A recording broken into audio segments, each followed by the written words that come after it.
ने नाम की बड़ी ही महिमा की है। नाम के मुकाबले में इस दुनिया में कोई चीज नहीं है।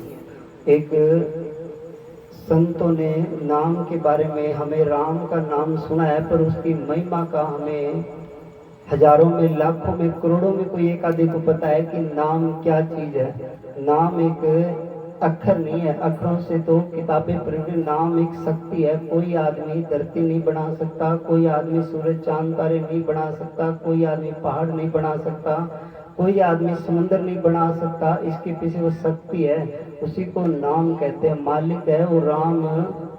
राम रमेता सो रामा, जो चीज जरे जरे और कण कण में रमी हुई है उसको राम बोलते हैं। इसलिए संतों ने नाम की जो महिमा की है उसके मुकाबले में कोई महिमा नहीं की। एक कोई छोटा बच्चा था, वो शरारती था। उसकी माँ बाप उसको कोई साधु के पास लेके गए कि महाराज जी मेरा बच्चा है, बहुत शरारत करता है। तो महाराज जी ने कहा भी आश्रम में छोड़ जाओ। जब वो आश्रम में छोड़ के चला गया तो एक दिन साधु उसको जंगल में लकड़ी लाने के लिए चले गए, और साधु ने कहा बेटा एक बार जोर से बोलो राम। तो उसने कहा नहीं बोला। फिर महाराज जी ने दोबारा कहा कि बेटा बोलो राम, तो उसने नहीं बोला। तीसरी बार उस संत ने कहा बोल बेटा राम बोलो। उस लड़के ने कहा कि हे महाराज जी राम बोलने से हो क्या जाएगा। तो महाराज जी ने जवाब दिया कि बेटा तेरा बिगड़ भी क्या जाएगा, जी अगर बोल लेगा तो तेरा बिगड़ भी क्या जाएगा।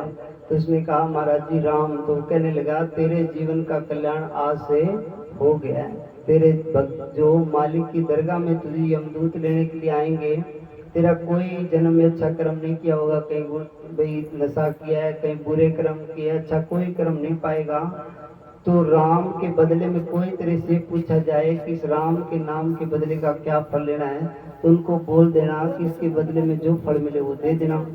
जब वो मौत आई, बूढ़ा हो गया, बूढ़ा होने के बाद मौत आई, यमदूत आके उनको बुलावा लेके आए कि तुझे भी धर्मराज की दरगाह में जाना है। तब वो गया तो उसने चित्रगुप्त ने लेखा जोखा देखा, कहने लगा महाराज जी इसने कोई जीवन में अच्छा काम नहीं किया, एक संत के कहने से राम का नाम जपता है। कहने लगे भी इस नाम के बदले क्या लेगा। तो कहने लगे भी इसके बदले में जो फल मिले वो मुझे दे दो। तो सभी कहने लगे भी इसके मुकाबले में धर्मराज से पूछा तो कहने लगे चलो जो सृष्टि को बनाता है हम सभी ब्रह्मा के पास चलते हैं। सारे ब्रह्मा के पास आए, कहने लगे राम के बदले में क्या फल है। तो कहने लगे भी चलिए तो मेरे को पता नहीं। फिर विष्णु भगवान के पास आए कि भी विष्णु सबका पालन करता है। भगवान फिर शंकर जी के पास आए, शंकर जी कल्याणकारी। सब इकट्ठे होते होते भगवान राम से पूछने के लिए आए। तो उन्होंने कहा देखो अभी तक भी आपको समझ नहीं आया, किसने एक बार राम का नाम लिया था, मेरे दरबार में लेके आ गया, और मेरे दरबार में आने के बाद यमदूत हाथ नहीं लगा सकते। इतने राम के नाम में शक्ति है। नाम एक ऐसी चीज है जिसके मुकाबले में कोई चीज नहीं। भगवान शंकर जी और माता पार्वती जी एक बार जा रहे थे, तो शंकर भगवान जी एक जगह खड़े होकर धरती माता को प्रणाम करना शुरू किया, नमन करना शुरू किया। तो उसने माता पार्वती ने पूछा कि भगवान यहाँ न कोई मंदिर दिखाई देता है, न कोई गुरुद्वारा दिखाई देता है, न कोई गौशाला दिखाई देती है, न कोई साधु संत दिखाई देता है, आप प्रणाम कर किसको रहे हो। कहने लगे यहाँ पर 1000 पहले भागवत कथा हुई थी, उस धरती को मैं प्रणाम कर रहा हूँ। जहाँ राम की कथा होती है वो जगह पवित्र हो जाती है। अब थोड़ा सा आगे चले, उसके बाद भगवान शंकर जी फिर खड़े होकर प्रणाम करने लगे कि महाराज जी यहाँ पे क्या है। कहने लगे यहाँ पे 1000 साल बाद कथा होगी, उस कथा वाली जगह को प्रणाम कर रहा हूँ। तो नाम के मुकाबले में कलयुग केवल नाम आधारा, सुमर सुमर नर उतरत पारा। कलयुग में केवल नाम ही एक चीज है। यही गुरु नानक साहब ने लिखा है, नाम एक जहाज है चढ़े सो पार है। भाई मालिक के नाम अगर जपते रहोगे, भक्ति करते रहोगे, तो इस दुनिया में भी सुख से जिंदगी जियोगे, और अंतिम समय मौत आएगी, न यमदूत सताएंगे, न कोई डर पे आएगा। और नहीं तो मौत आती है तब 1000 बिच्छू डंक मारते हैं, इतना दर्द मौत की टाइम होता है। न उस टाइम रिश्तेदार काम आता, न भाई काम आता, न परिवार काम आता, न कोई पैसा काम आता, न जमीन काम आती, न कोठी महल काम आते, कोई काम आने वाली चीज नहीं है। इसलिए हमें जो भजन बंदगी कर रहे हैं, मालिक की तरफ चलने का एक एक कदम का, एक एक यज्ञ का फल है। भागवत गीता के अंदर आता है कि भगवान पांडवों ने यज्ञ किया था, तब यज्ञ किया। एक आकाश में भगवान कृष्ण जी ने एक घंटा बांध दिया कि जब यज्ञ सफल होगा तो ये घंटा जोर से बजेगा। तो सभी ने भोजन कर करके सभी चले गए तो वो घंटा आकाश में नहीं बजा। तो फिर सारे पांडव देखने लगे, एक ऋषि तपस्या कर रहा था जंगल में, उसके पास गए, जाके पैरे पड़े कि महाराज जी आप हमारे भोजन करो ताकि हमारा यज्ञ सफल हो जाए। तो महाराज जी ने कहा आपने मेरी शर्त नहीं सुनी। तो बोला महाराज जी क्या शर्त है? कि मेरी शर्त यह है कि मैं 1,01,08 यज्ञ का फल मैं पहले लेता हूँ, बाद में जाऊंगा। अब वो सारे उदास हो गए कि हमारा एक एक सफल नहीं होता, तेरे को 108 कैसे दे देंगे। तो थोड़ी देर बाद में द्रौपदी ने पूछा सभी पांडवों से कि आप उदास क्यों हो गए, निराश क्यों हो गए। तो उन्होंने बताया कैसे ऐसे ऋषि है वो तपस्या कर रहे हैं, वो आ नहीं रहे और आकाश में घंटा वो बज नहीं रहा। तो द्रौपदी पैरे उबाणी गई, जाके उनके पैरे पड़ गई कि महाराज जी आप मेरे साथ चलो। कहने लगी भी द्रौपदी आपने मेरी शर्त नहीं सुनी, क्या शर्त है? कहने लगी 108 यज्ञ का फल मैं पहले लेता हूँ। तो उसने लिखा कि महाराज जी शास्त्रों में लिखा है कि संत मिलन को चालिए, तज माया अभिमान, ज्यों त्यों पग आगे रखे त्यों त्यों यज्ञ समान गई। मैं जितने कदम तुम्हारे पास चल के आई हूँ उनमें से 108 काट लो, बाकी मेरी झोली में डालो, मेरे साथ चलो। तो भगवान उनके पीछे पीछे संत हो गए। तो ये है संतों की महिमा, ये है भक्ति की महिमा। जहाँ नाम का जप है, जहाँ नाम की शक्ति है, उस घर में न भूत रहते, न प्रेत रहते, न जिंद रहते, शांति रहेगी, बरकत रहेगी। एक शास्त्र में लिखा है कि प्रभ का सिमरन रिद्ध सिद्ध नो रिद्ध, क्या परमात्मा की भक्ति करने वाले के घर में रिद्धि सिद्धि का वासा होता है। क्या प्रभ का सिमरन, प्रभ का सिंह तीर्थ स्नानी के नाम जब करते हैं वहाँ सारे ही तीर्थ आ जाते हैं। एक संत ने लिखा है मन में चंगा तो कठौती में गंगा। अगर आप मन में सही हो, अगर बाहर से आप राम राम रट रहे हो और किसी भाई का दबा रहे हो या किसी पड़ोसी को तंग कर रहे हो या गरीब की आत्मा को सता रहे हो, फिर नाम जपने का कोई फायदा, सारी कमाई नष्ट हो जाती है। इसलिए भक्ति करना बहुत असूलों से चलना पड़ता है। भक्ति के अंदर पहला असूल ये है कि अपना खान पान शुद्ध बनाए। अगर नशा करने वाला, मांस मीट अंडे खाने वाला और गलत चाल चलन वाला ये मालिक की बंदगी नहीं कर सकते। अगर ये बुरा आदमी दुनिया को पसंद नहीं है तो उस मालिक को कैसे पसंद आएगा? तो वो तो साफ है और साफ भांडे में आएगा। जिसके अंदर छल है, कपट है, ये चीजें नहीं होगी, वहां परमात्मा प्रकट होगा। तो नाम की महिमा है, नाम के मुकाबले में इस दुनिया में कोई भी चीज नहीं है। इसलिए हमें चलते फिरते उठते बैठते सोते जागते मालिक का नाम जप करते रहना चाहिए। सहजो एक राजस्थान में भक्त ने ये है, उसने लिखा है सहजो जागत में भक्ति करे, सोवत में निवलाए, सहजो एक रसी रहे तार टूट न जाए। कहे सहजो बाई कहती है कि जागते समय राम राम राम राम राम राम राम रटते रहो और सोते टाइम ध्यान करो तो प्रभु का करो, तो रात को नींद भी अच्छी आएगी और गंदे मंदे सपने नहीं आएंगे और शांति से नींद आएगी। तो इसलिए जितना कमा सको, एक हम जो भगवान के घर से ये श्वास है ये लिखा के लेके आए हैं, और जब ये खत्म होगा, जितनी चाबी गाड़ी में भरी है वो खत्म हो जाएगी, फिर पछतावा आएगा भाई जो असली काम था वो हमने किया ही नहीं, नकली काम में जीवन बर्बाद करके और इस संसार से हम चले गए। हमारे परम पूज्य गुरुदेव राजरानंद जी महाराज जी हरिद्वार थे, आज उन्होंने 3 दिन वे शरीर पूरा किए को, उनके शायद अरबों खरबों की संपत्ति होगी, सब डेरे छोड़ के गौशालाएं छोड़ के और खाली हाथ चले गए। देखो उससे क्या गए।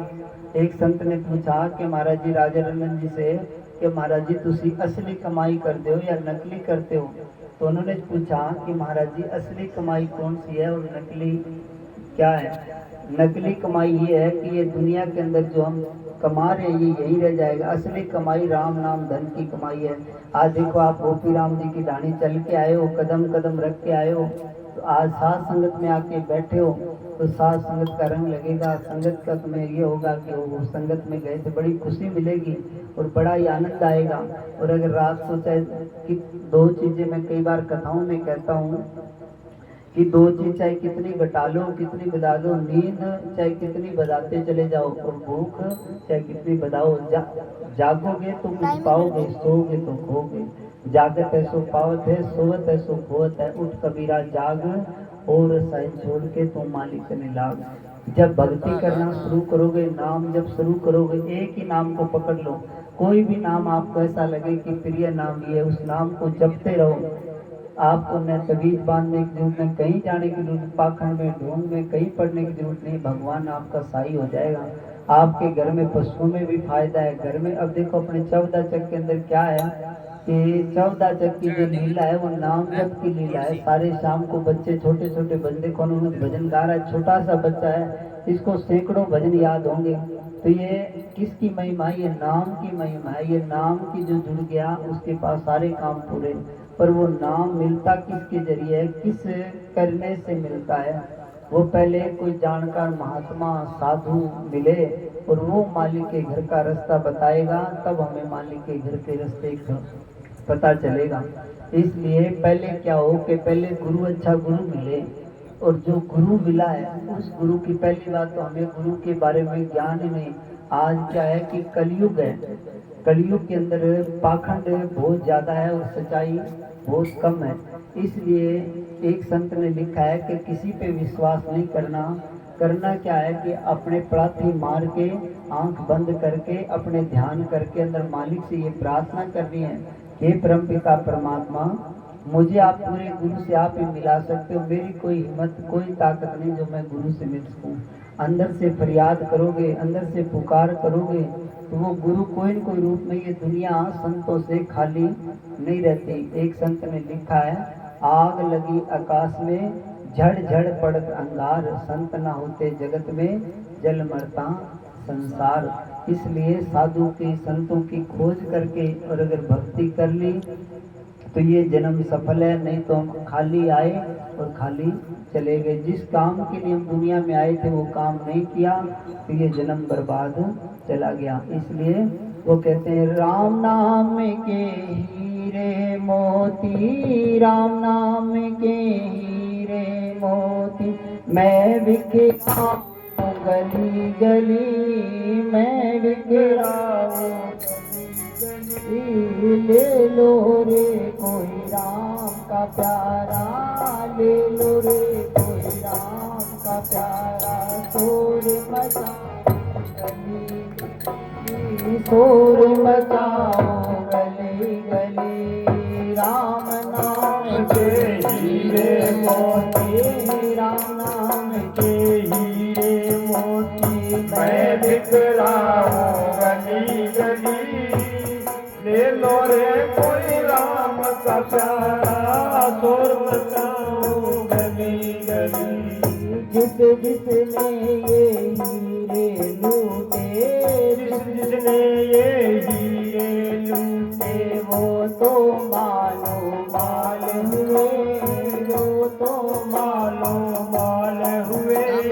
दुनिया के जो बने पुजारी, दुनिया के जो बने पुजारी, आखिर वो कंगाल हुए, आखिर वो कंगाल हुए। राम नाम के हीरे मोती, राम नाम के हीरे मोती, मैं बिखराऊं गली गली, मैं बिखराऊं गली गली। ऐसे दौलत के दीवानों सुन लो, ऐ दौलत के दीवानों सुन लो, एक दिन ऐसा आएगा, धन दौलत और माल खजाना, धन दौलत और माल खजाना, यहीं पड़ा रह जाएगा, यहीं पड़ा रह जाएगा। सुंदर काया माटी होगी, सुंदर काया माटी होगी। हमारे गुरु परम पूज्य दशरथ नाथ जी मेरे गुरु थे। नाथ संप्रदाय से मैं 9 साल के एज में उनके पास आ गया। जब बाबा जी का आखिरी समय आया, आखिरी दिन आया और आखिरी श्वासों का टाइम, उनका दुनिया से जाने का टाइम आया, हम जितने डेरे में साधु थे सबको उन्होंने इकट्ठा कर लिया, एक कमरे में बुलाया। कहने लगा कि मुझे 1 हफ्ते बाद इस दुनिया से जाना है, आप बताओ मैं क्या क्या आपको दे के जाऊँ। आपने मुझे शिष्य, आप मेरे शिष्य हो, आप मेरे बच्चे हो। जब कोई बाप अपने बच्चों को जजा दे के जाता है ताकि भविष्य में उसके काम आए, सब ने, कोई किसी ने कुछ मांगा, किसी ने, मैंने कहा बाबा जी हमें आप चाहिए और कुछ ना चाहिए, धन दौलत की जरूरत नहीं।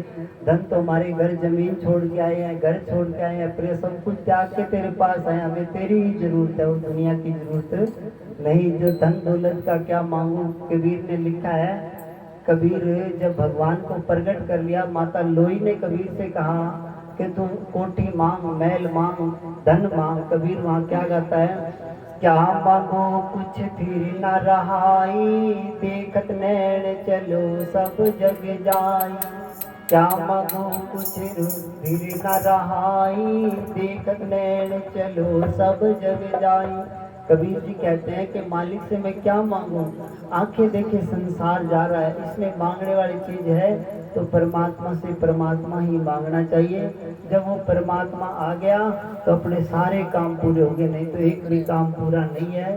जैसे पशु खा पी के बच्चे पैदा करके चले गए और हम इसी तरह दुनिया से चले जाएंगे, कोई हमारा साथ नहीं देगा। राम नाम के हीरे मोती, राम नाम के हीरे मोती, मैं बिखराऊं गली गली, मैं बिखराऊं गली गली, ले लो रे कोई राम का प्यारा, ले लो।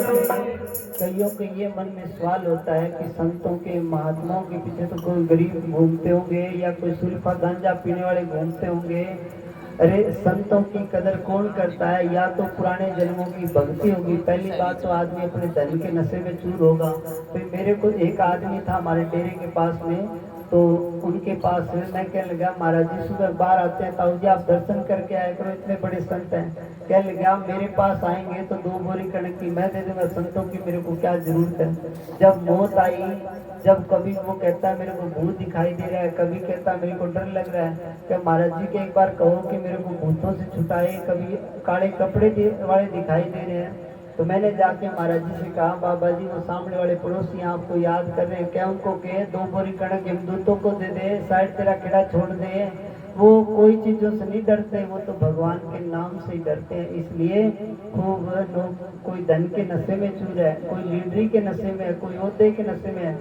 ये नशे तो फीके हैं। जवानी का नशा आया और बुढ़ापा आया, रंग उतर गया, धन चला गया, धन का नशा उतर गया, ओहदे से हट गया, दिल का रसा उतर गया। मालिक के नाम का जो नशा है सारी उम्र और सारी जिंदगी रहेगा, ये नशा असली है। दुनिया से जाओगे तब भी आपकी जय जयकार होगी, आगे जाओगे 33 करोड़ देवी और देवता, शिव और ब्रह्मा आपके फूल बरसाएंगे कि ये मृत्यु लोक से भक्ति करके आ रहे हैं। और नहीं तो दुनिया में पाप कमा के जाओगे तो होगा पापा वाले मेला विच पैंदे कबूतर वाले।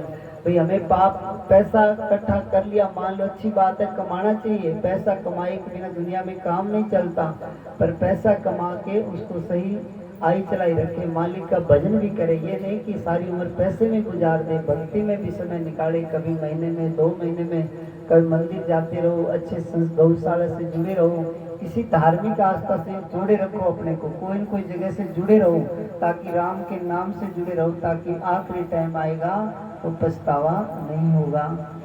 मित्र प्यारे सगे संबंधी, मित्र प्यारे सगे संबंधी, एक दिन तुझे बुलाएंगे, एक दिन तुझे बुलाएंगे, जिनको अपना कहता है तू, जिनको अपना कहता है तू, वो ही आग लगाएंगे, वो ही आग लगाएंगे। मित्र प्यारे सगे संबंधी, मित्र प्यारे सगे संबंधी, एक दिन तुझे बुलाएंगे। जीवन में काल भगवान ने एक भूल डाली है, भाई ये तेरी माँ है, ये तेरे बाप है, ये भाई है, ये बहन है, ये परिवार है, ये भूल ना हो तो ये दुनिया चलती नहीं है। पर मौत आएगी उस टाइम अपना कोई नहीं है, जाना जीव मार्ग जात जीव अकेला, तो जिस मार्ग इस रास्ते से जीव को अकेले को जाना है वहाँ ने कोई साई नहीं होगा। इसलिए खूब भक्ति करना है। मैं कई जगह उदाहरण देता हूँ कि एक बहुत बड़ी किश्ती थी और उसमें एक अमीर आदमी बैठ गया, तो उसने किश्ती वाले को, चलाने वाले को कहता है कि भाई मेरे पास इतनी तो गाड़ियाँ हैं, इतनी जमीन है, इतना महल है, इतना ये है। तो कई देर के बाद किश्ती में पानी भरना शुरू हुआ। पानी भरना शुरू हुआ तो किश्ती वाला उससे पूछता है कि आपको भाई साहब तैरना आता है कि नहीं आता। किश्ती वाले ने दोबारा पूछा कि भैया आपको तैरना आता है या नहीं आता। तो उसने कहा नहीं आता। बोले सारा डूबेगा, धन का कुछ नहीं बचना है। तो मौत आएगी, राम नाम का धन साथ होगा तो कहीं नहीं डूबोगे, पार हो जाओगे। इसलिए जितना हो उसके चलते फिरते ये काम करो। सोते वक्त भी आप ऐसा नियम बनाओ, 1 घंटा खूब ध्यान किया करो, आंख बंद करके खूब राम राम जपा करो। दुनिया को दिखाने की जरूरत नहीं है। आप कमरा बंद करके भजन करो, आप किसी को मत बताओ, पर दुनिया ही आपको कहेगी भक्ति क्या सुनाओ। अपने आप दुनिया कहने लग जाएगी वे भक्ति करता है। गंध पड़ा है बदबू आएगी, फूल पड़ा है खुशबू आएगी। इसलिए भक्ति की खुशबू ऑटोमेटिक आने लग जाती है। जहाँ भक्ति वाली कोई जीव जाता है उस घर में शांति आती है। भक्ति वाला जहाँ बैठेगा वहाँ शांति शांति आएगी, आनंद ही आनंद आएगा, खुशी खुशी आएगी। ये चीज है भक्ति की निशानी।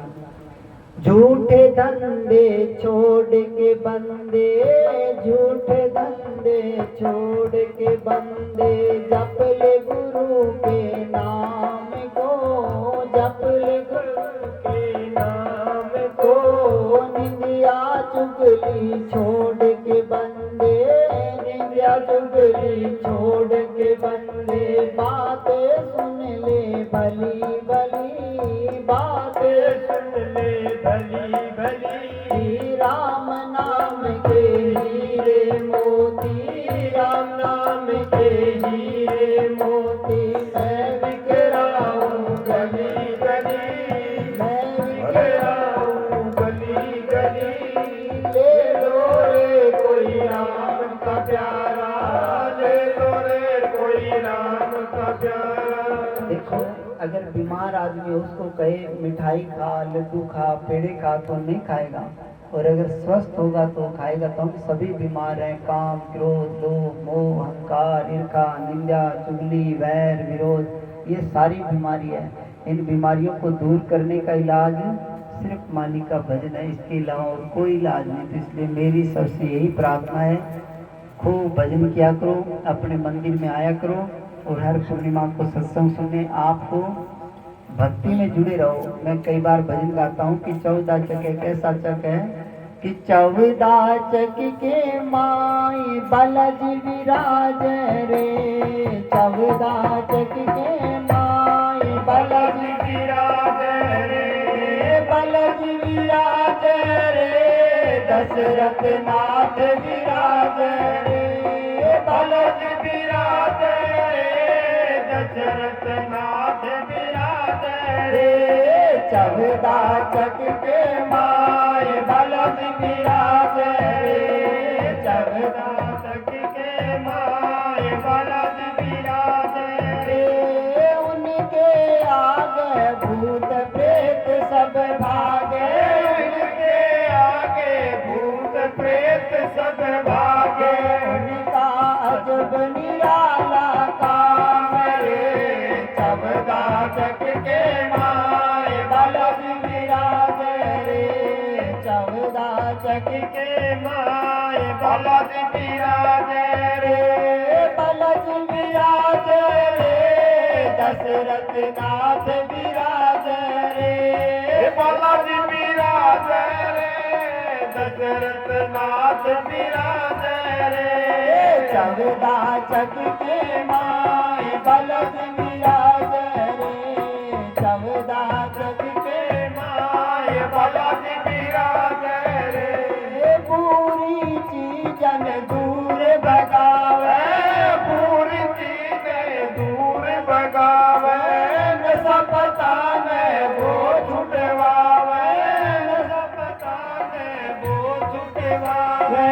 उनका अजब निराला काम रे, 14 चक के माय बलद विराज रे, 14 चक के माय बलद विराज रे। 14 चक थारी महिमा गावे, 14 चक थारी महिमा गावे। मेरे नाथ बाबा थारा गुण गावे, मेरे नाथ बाबा तारा गुण गावे उनका करता तू सब काम रे तब चक के माए बाबा जी विराजे रे। देखो अपने, मैं कई जगह कथा करने सत्संग करने कहीं भी जाता हूँ तो मैं कहता हूँ अपने बच्चे को सबसे बड़ा धन आप कमा रहे हो, चाहे धन आप पर्वत पे कमा रहे हो, आप अपने बच्चे को संस्कार नहीं दिया। आप अपने बच्चे को संस्कार देना बहुत जरूरी है आज के समय में। और एक गांव में कहीं बठिंडा के पास गांव है, 40 किला जमीन थी, एक लड़का था नशा कर करके पूरा परिवार को बर्बाद कर दिया। इसलिए अपने बच्चा अगर मंदिर से जुड़ा होगा तो एक तो धार्मिक होगा, एक एकता से जुड़ा होता है। आदमी अगर मंदिर से और कहीं गौशाला से जुड़ा होगा तो एक धार्मिक विचार रहेंगे, एक नशा पता नहीं करेगा, गलत संगत से बचेगा। तो इसलिए मंदिर से हमेशा भाव से जुड़े रहना चाहिए और खूब भक्ति भाव से भगवान की जुड़े रहना चाहिए। ऐसे तो आपकी ढाणियों की नगरी बड़ी मंदिर